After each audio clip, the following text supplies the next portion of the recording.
From the unexplained to the mundane, come join us on a journey to the fringe.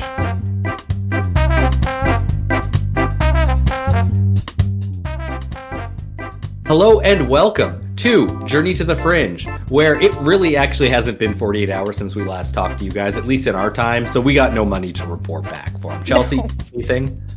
No, still poor. Well, we are your podcast hosts of the same financial status as before, Taylor and Chelsea. Here today, I'm not actually sure. I have no idea what you're doing, Chelsea. All I know is you sent me a cup when I asked you if you had an episode ready. Yes. From the position that I sit with no money that nobody sent me, and from... Wait, Chelsea. Yeah. I just want to see, are you saying they're not deserving of an episode? Yeah, that's about it, guys. Okay. Thank you for listening to Journey to the Fringe. Bye. We're back. We are hoping that you will send us money, so we'll just continue doing this. I am so sick of Keel and the Mothman prophecies right now. I was going to do something related, and I thought, fuck that. Maybe in another time. So I decided to do a cryptid that I've been meaning to do. Well, I don't know if he's a cryptid. I guess we'll discuss that at the end. But I'm doing a thing that has been on my mind for a while. So buckle your seatbelts. It's the story of Sam the Sandown Clown. Have you heard of this guy before? I feel like it came up in an episode recently, but I can't say I know anything about him. Maybe that's why I was thinking about him. Anyhow, Sam the Sandown Clown. Damn, that is hard to say. The Sundown Clown was a strange being encountered by two young children while vacationing at Lake Common, Sundown, Isle of Wight in the UK in May of 1973. And so you've been saying Sandown? Yeah. Because I've been hearing Sundown. Sundowning is like people with dementia. As the sun goes down, they like lose mental capacity. This really changes what I think of this clown now. Now, was I saying? No, I'm pretty sure I was saying. I think you were saying Sandown. I was just misinterpreting it, assuming that you were saying it wrong. Okay, hold on though. Because my document is labeled Sundown Clown. Now I don't know. Was I saying the wrong? Anyhow, it's the Sundown Clown. I caught it pretty early on in the episode this time. So hopefully I continue on with saying that. Just to set the scene, these kids have this encounter in Sundown in the UK when they're on vacation. And it's like a little seaside town in the southern end of the Isle of Wight. The town has a rich history stretching back to the Roman period when the area was used primarily for salt production, and up until the 19th century, Sundown was exclusively used as a military site since the beaches offered easy access to invading French troops. Lots of history. With the arrival of the train in the 1800s, Sundown grew into the beach resort town that it would become known as in the 20th and 21st centuries, and today, Sundown is a traditional British seaside town featuring a long stretch of sandy beach, a high street filled with restaurants and shops, various attractions including a wildlife sanctuary and a dinosaur museum, lots of dinosaur bones there, and a quintessential Victorian pier with a large arcade and beautiful views of the cliffs and sea. Sundown apparently has its fair share of paranormal happenings as well, such as UFO sightings and poltergeist activity. I literally talk about none of that, so I'm just going to take their word for it. So the entity itself that the kids encountered was a shy but friendly being and spoke kindly to the children for almost half an hour before they returned to their parents. It seemingly vanished after the encounter and has never been seen again. That's it. That's the only encounter with this being ever recorded anywhere. Is there a chance there was just a clown working the street? Tell me if that's what you think it is after we talk about the encounter. Okay. I mean, I guess there's always a chance of that, I guess. Like a hobo clown. You know the kind I'm talking about. Yeah, I guess it's not New Jersey. Like I would picture that in Jersey Shore, not fancy England. true. Yeah, England is so fancy. British Andy lives there. Has anybody seen Sam the Sandown Clown and British Andy in the same room? Oh, no. Never. It's Okay. never come up. Before getting into the actual encounter of Sam the Sandown Clown, I want to first introduce the primary source of the event, which is the British UFO Research Association, or BUFORA, which is a very catchy name. That's a beautiful acronym. I know. BUFORA. BUFORA. BUFORA was You can buy founded- makeup at that kind of acronym. You could. Off-brand BUFORA. makeup, but makeup nonetheless. Yeah, oh, totally off-brand. BUFORA was founded in 1964 to investigate UFO reports around the British Isles. According to their website, BUFORA is a, quote, non-cultist and scientifically evaluative organization, end quote. I love how it's non-cultist. Yeah, it's not a cult. That's how you know it's not a cult. They told Hey, you we way forgot too to put that fast. in our name. too. Until 2005, they published the BUFORA Journal, where the story of Sam the Sandown Clown appeared in the January-February 1978 issue. Cover of the issue features a drawing of Sam, who appears as a tall, robot-like humanoid, speaking into a microphone hooked up to an audio device. The caption underneath dramatically asks, quote, "Ghost or spaceman?" It's all in caps, so I had to say it really loud. Quote, "This is the sole location of the report of SSC. I'm going to read to you the encounter right from BUFORA because it was never a BUFORA publication because it's never reported anywhere else. And the encounter, which starts with the father of one of the children's dad, is Mr. Y. So this is where the reports start, and I'm going to read it right now. Let me just go to the top because I'm not prepared for this. Okay, so report extra. Ghost or spaceman 73. I'm indebted to Leonard Cramp for advising Mr. Y to write to me concerning his own and his daughter's experiences, and to Mr. Y himself for providing me with a very complete dossier of events. Of necessity, these have had to be encapsulated. Nevertheless, they make interesting reading. Mr. Y has requested anonymity because of his daughter's involvement. Ed. So here's where it starts. Tuesday, 20th of October, 1970. Around 7 p.m., Mr. Y was driving from Shanklin to Ryde via Seaview to see a friend. Passing through the village of Brading, he turned right to St. Helens and then became aware of a large multi-lit aircraft to his right about halfway between the road and Bembridge Downs. It looked enormous as it flew low over swampy terrain. He stopped the car and watched. The object hovered apparently aimlessly over the swampy margins of the River Yar. A wide ring of 7 or more lights could be seen, each of them a large and clearly defined sphere, like a bright red cherry. And interspersed with a turquoise and white light, no sound could be heard. Our witness drove on and the object flew parallel. Once outside St. Helens, it cut across about 300 yards behind him and dropped slowly, meandering above distant hedges, now appearing smaller with the number of red lights reduced to 4, which seemed to rotate slowly. Mr. Y again stopped at this time and used his torch to signal for some 10 minutes, during which time the object weaved backwards and forwards without settling. He then continued on to his appointment. When he reached his destination, the red lights were still there, and he left his own rear lights on to face the object. Coming out of the house, his friend could see the thing also playing hide-and-seek between the treetops. As he continued on to Ryde, the lights were lost to view and our witness saw them no more. On several subsequent occasions, he noticed signal balls of red light in the sky, which would hang stationary or follow him along as though checking his movements. But on the 1st of March 1972, a considerably more frightening incident occurred. Again, this is the father of the 2 kids who have the experience with Sam.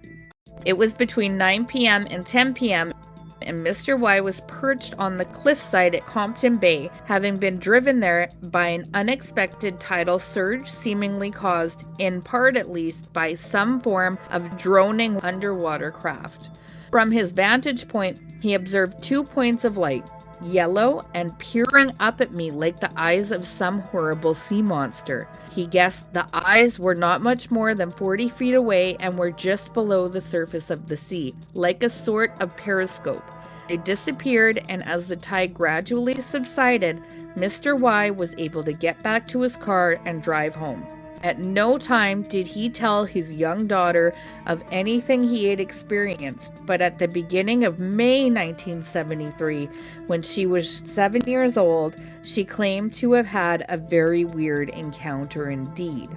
And this part's titled Sandown Spaceman or Golf Links Ghost. Faye, or so we shall call her, was near Lake Common, Sundown, on a Tuesday afternoon about 4 o'clock with a boy about her own age when they both heard a weird wailing noise, not unlike an ambulance siren. They followed it across the golf links and through a hedge leading to the swampy meadow adjacent to a little-used Sundown airport. The noise ceased. As they were crossing a wooden footbridge over a narrow brook, a blue-gloved hand appeared from under the bridge and a strange figure emerged. The figure fumbled with a book, dropped it in the water, then splashed about to retrieve it. The two then watched the figure enter a metallic hut, similar to those used on building sites except that it had no windows. It moved along with a strange hopping motion with knees raised high. The children wandered off and were over 50 yards away when the figure, brackets, which from now on will be referred to as he. I love that they clarify this in here, and bracket. They don't say why they come to that conclusion though. Reappeared carrying a black knobbed microphone with a white flex attached. The wailing noise immediately returned, this time being so loud that the boy was scared and began to run away. Noise ceased and he spoke into the microphone, and although so far off, the children could hear his voice as clearly as though they were right near them. "Hello, are you still there?" he asked, and in response to what sounded a friendly tone, they ventured close enough to speak to the oddly attired person. He was nearly 7 feet tall and had no neck, for his head appeared to be wedged straight onto his shoulders.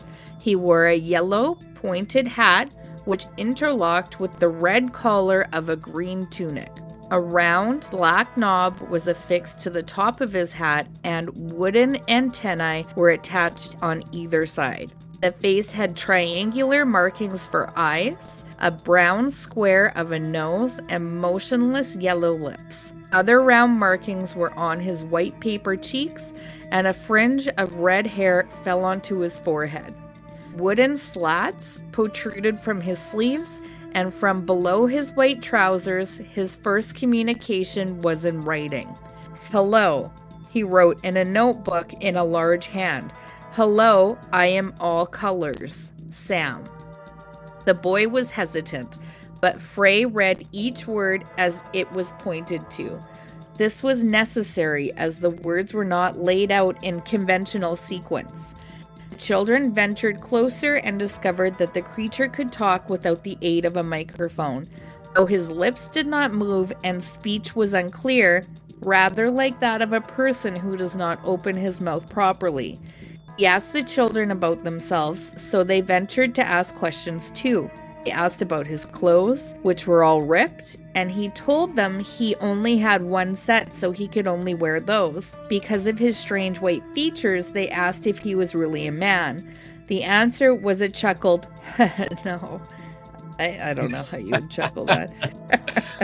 They also asked if he was a ghost. The vague reply was, "Well, not really, but I am in an odd sort of way."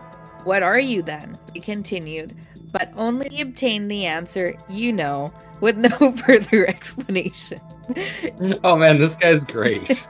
He also said... Stephen Greer needs to interview him. Oh yeah. He also said he had no name. There are others like himself though, and he drew a rough sketch of one of them. He also confided that he was frightened of people and scared they might hurt him. Apparently, if attacked, he would not fight back. They didn't test it? No, I mean they're kids. Okay. At his invitation, the children crawled through a flap into his hut. These freaking kids, I mean, they shouldn't do that. It was the 70s, though. I know. They didn't have the stranger danger we were taught. Oh my god. So, into his hut, which contained 2 levels. The lower had plenty of headroom and was wallpapered in blue-green and covered with a pattern of dials. It also had an electric heater and simple wooden furniture. The upper level was less spacious and the floor was metallic. He told the children that he fed upon berries, which he collected in the late afternoon. He didn't say where, but did indicate that he had a camp on the mainland he could go to. He also said that the water from the river could be drunk once he had cleaned it.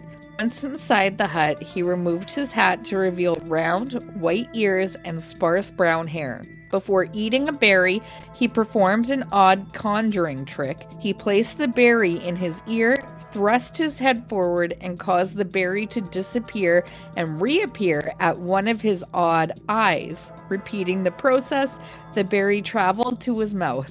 In brackets, a possible explanation could be that he was wearing some kind of protective mask and analyzing the berry to check it wasn't poisonous. End bracket. Could he not have just been doing a magic trick, though? Yeah, he could have. That was what I was thinking, like a sleight of hand, something. Yeah. Especially if they're 7 years old. If you know a magic trick, you're probably going to show it to them. Yeah, I mean, and they're going to know no better. I like that they jumped to a wild one, though, that he's wearing a mask and checking if it's poisonous. I mean, sleight of hand. He's been eating them for days and he's checking if it's poisonous. I mean, this is kids, so, I mean, if it might not have even been a good sleight of hand, and they would have probably said, this is like it came out his mouth, he put it in his ear. Like, the children talked to the strange being for half an hour or more. Then after saying goodbye, they rushed across the golf links to tell the first man they met that they'd seen a ghost. He merely laughed. The children were convinced of their experience and that the being was either a ghost or someone dressed up.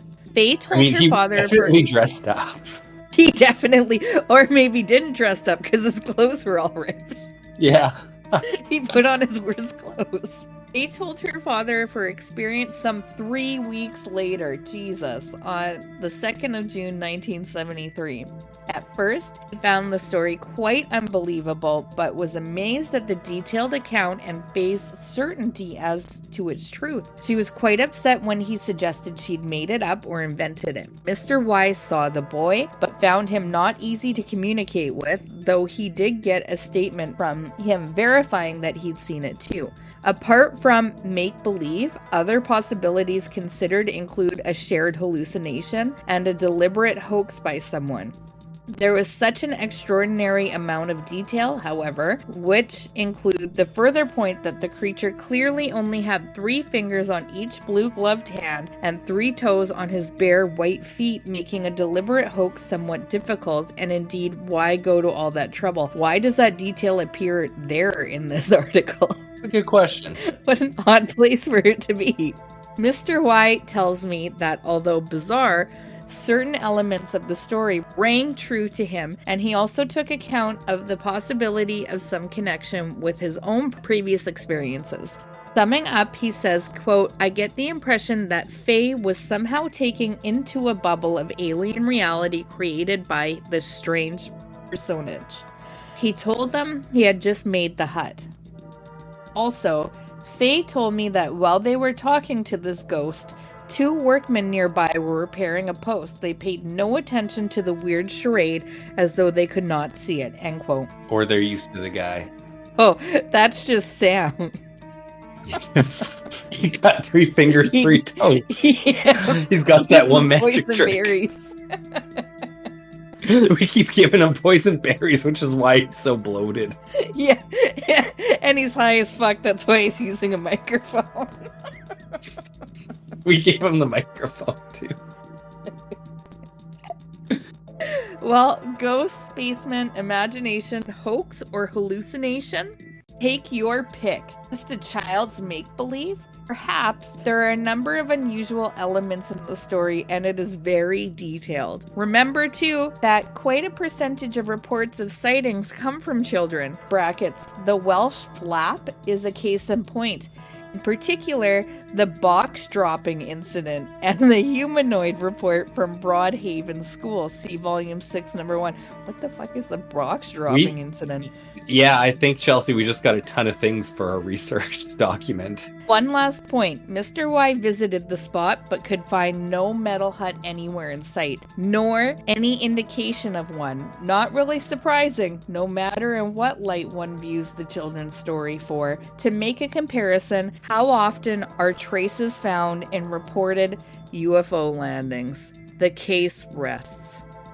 I mean, I don't think it's that surprising that the construction hut had been moved after he lured 2 children into it for half an hour and people saw it. Or didn't see it, apparently. No, the 2 construction guys appear to have seen it. So that's the sighting. What do you think of it? In my mind, this is really just kids meeting a homeless person for the first time and kind of not embellishing, but like seeing something that wasn't quite there with the experience, because that matches up a lot with just how I feel a kid would interact with an outsider. Yeah, that's true. Yeah. And I mean, there are other explanations, even like of it happening, not just like a ghost or, it's just a child's interpretation. I mean, the thing that's creepy about it is the physical appearance with the clown, like the red hair and like the triangle eyes and stuff and the mouth not moving. Yeah. Which, I mean, also, they did say that it sounded like his mouth wasn't opening when he was talking. There's a chance this guy had a stroke and only a part of his mouth opened. That's true. Some people do talk like that with very little mouth movement.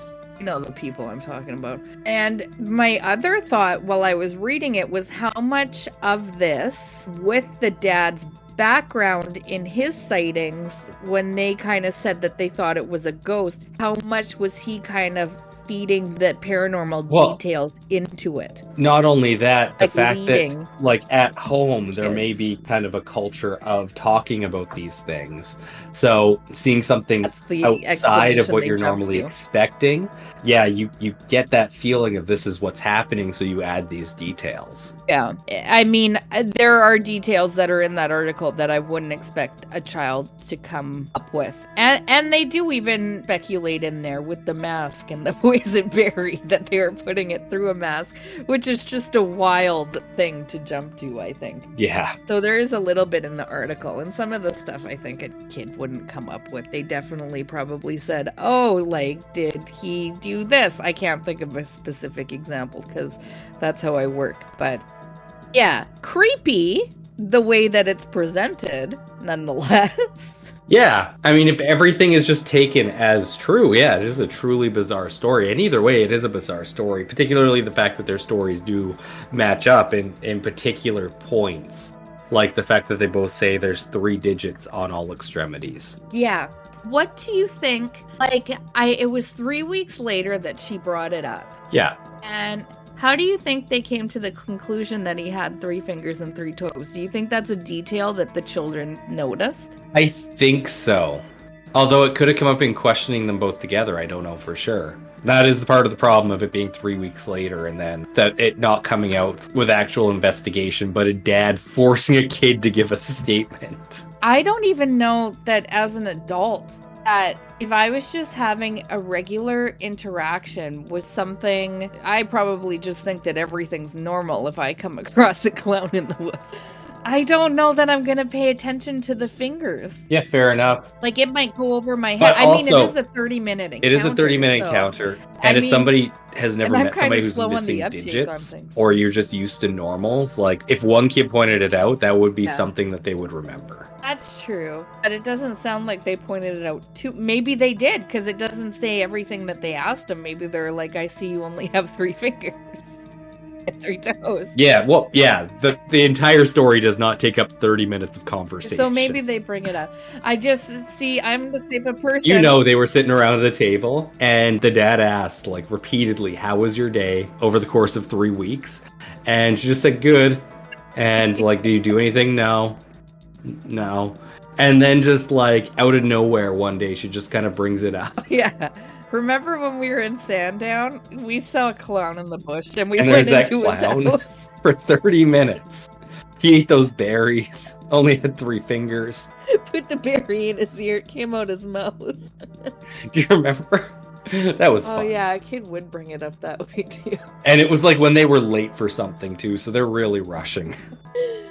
Oh, that's how kids always bring things up. So, no spacecraft or even terrestrial vehicle was observed at the time of the incident, and only the children saw and spoke to the being. Its shack had vanished before further research could be carried out, and workmen near the site reported nothing out of the ordinary.